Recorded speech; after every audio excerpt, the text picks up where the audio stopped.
শহর থেকে জেলা একটানা বৃষ্টি আর তার জেরে কিন্তু রাস্তার অবস্থা বেহাল। একাধিক জায়গার ছবি আপনাদের দেখিয়েছি, কিন্তু এবার যে জায়গার ছবি দেখাবো তার রীতিমতো মরণ ফাঁদ। মুর্শিদাবাদ নবগ্রাম, যেখানে পড়ুয়া বোঝাই একটি টোটো একেবারে রাতারাতি উল্টে গেল রাস্তায়। ভাগ্যক্রমে পড়ুয়ারা অল্প বিস্তর আহত হয়েছে, তবে বড়সড় দুর্ঘটনা এড়ানো গিয়েছে। কিন্তু রাস্তার ছবিটা একবার দেখুন, কার্যত রাস্তা বলে কিন্তু কিছুই নেই, পুরোটা ভাঙাচোরা আর তার মধ্যে জল জমে রয়েছে। এভাবে প্রাণ হাতে করে নিত্যদিনের যাতায়াত। টোটোর মধ্যে পড়ুয়া বোঝাই ছিল, ভার সামলাতে না পেরে টোটো একেবারে উল্টে যায় রাস্তায়, আর তাতে আহত হয়েছে শিশুরা। রাজীব চৌধুরী সরাসরি এই মুহূর্তে আমাদের সঙ্গে রয়েছেন। রাজীব, রাস্তার এই বেহাল অবস্থা আমরা বেশ কিছুদিন ধরে দেখছি। বর্ষা একেবারে শুরু হলো, মুর্শিদাবাদের জায়গায় জায়গায় এরকম বড় বড় গর্ত। সারানোর কাজ কি শুরু হয়েছে? পিছনে মনে হচ্ছে প্রস্তুতি, তৎপরতা কিছুটা নজরে আসছে। একেবারেই কুসুমিতা, যে সারানোর কাজ যদি না বলি, আমরা যদি বলি যে লজ্জা নিবারণ করতে শুরু করলো। কুসুমিতা, তোমাকে দেখাবো, এই যে রাস্তা দেখছো, এই যে ইট দেখছো, এখানেই সেই দুর্ঘটনাটা ঘটেছে। গতকাল এখানে কিছু ইট বেছানো হয়েছিল এবং আজ সকাল থেকে দেখো জেসিপি লাগিয়ে সেই রাস্তা সারানোর কাজের তৎপরতা শুরু করেছে প্রশাসন।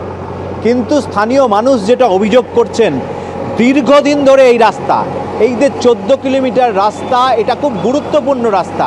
শুধুমাত্র স্থানীয় মানুষজনের যাতায়াতের না, পর্যটনের একটা অন্যতম জায়গার রাস্তা রয়েছে এই রাস্তাটা। এখানের সঙ্গে কিরিটেশ্বরী মন্দির রয়েছে, যেখানে প্রচুর পর্যটকরা যায় এই সময়ে। প্রত্যেকে প্রতিদিন প্রতি মুহূর্তে নাজেহাল হচ্ছেন এবং তারপরে এই ছবি ভাইরাল হয়ে যাওয়ার পরেই কিন্তু প্রশাসনের নজরে আসে এবং আজ সকাল থেকে তৎপরতা শুরু হয়েছে। স্থানীয় মানুষজন যেটা বলছেন, দীর্ঘদিন ধরে এই রাস্তা কেন সংস্কার করা হয়নি, সেই প্রশ্ন স্থানীয় মানুষজন করছেন। এবং যে ঘটনাটা, এই যে কুসুমিতা, এই যে 12 সেকেন্ডের যে ভিডিওটি ভাইরাল হয়েছে, এইখানে স্থানীয় একজন যুবক, তিনি এলাকার একজন ক্যারাটে প্রশিক্ষক, তিনি এই খারাপ রাস্তার এই মোড়ে, এই পলসন্ডাতেই বাড়ি, খারাপ রাস্তার ছবি তুলছিলেন। তখনই তার মোবাইল ফোনে এই ছবি বন্দি হয় এবং তারপরেই তিনি মোবাইল ছেড়ে ওই উদ্ধারে একেবারে নিজে লেগে পড়েন এবং স্থানীয় মানুষজন তার সঙ্গে যোগ দেন। আমরা সেই যে ছবি যিনি তুলেছেন তার সঙ্গে আমরা কথা বলবো। আচ্ছা, সেদিন যখন ঘটনাটা ঘটে তখন আপনি কোথায় ছিলেন, কি করছিলেন? আমি ঘটনাস্থলেই রাস্তা খারাপের ভিডিও করছিলাম, যে রাস্তা খারাপ ভিডিও করে একটা সোশ্যাল মিডিয়াতে ছাড়লে যদি পিডব্লিউডি থেকে রাস্তাটা দ্রুত ভালো করা হয়। কিন্তু ভিডিও করতে করতে হঠাৎ একটা স্কুলের বাচ্চা ভর্তি টোটো, মোটামুটি 12টা থেকে 13টা বাচ্চা ছিল, ছোট বাচ্চা, টোটোটা এসে সেখানেই পড়ে যায়। সেটা আমার ভিডিও বন্দি হয় এবং আমি সোশ্যাল মিডিয়াতে সেটা ছেড়ে আমি গভর্নমেন্ট এবং পিডব্লিউডিকে যথেষ্ট অনুরোধ করি যে রাস্তাটা দ্রুত ঠিক করে দেওয়ার জন্য। কিন্তু এখন দেখছি গতকালকে ইট ফেলা হয়েছে, কিন্তু আমরা তো জানতাম ইট দিয়ে ঘরবাড়ি তৈরি হয়, আজকে জানছি ইট দিয়ে পিডব্লিউডি রাস্তা তৈরি হয়। এটা খুবই দুঃখজনক আমাদের কাছে।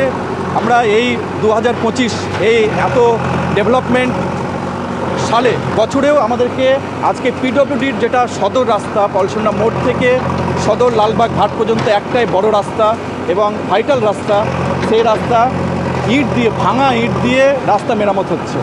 2006 সালে এই রাস্তা মেরামত হয়েছিল, 18 বছর কেটে গেল, 2025 বর্তমানে এই রাস্তার কোনো রকমের মেরামত নেই, যা শুধুমাত্র পট্টি ডাপটি দিয়েই কাজ চালিত হয়, যার জন্য আজকে একটা এত বড় অ্যাক্সিডেন্ট ঘটে গেল।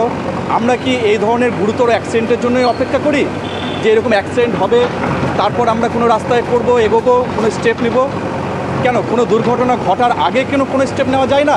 এটা শুধু আমার নয়, গোটা দেশবাসীর, সরকারের কাছে, গভর্নমেন্টের কাছে একটাই প্রশ্ন, যে কোনো দুর্ঘটনা ঘটার আগে আপনারা আগে স্টেপ নিন, যাতে পরবর্তী দুর্ঘটনা না ঘটে। আচ্ছা, আপনি যখন এই যে ছবিটা যখন তুলছিলেন, তখন কি আপনার কল্পনার মধ্যে ছিল যে এইরকম একটা দুর্ঘটনা লুকিয়ে রয়েছে, এইরকম একটা? না, একদমই ছিল না। এটা আমাদের কাছে সত্যি খুবই আশ্চর্যজনক।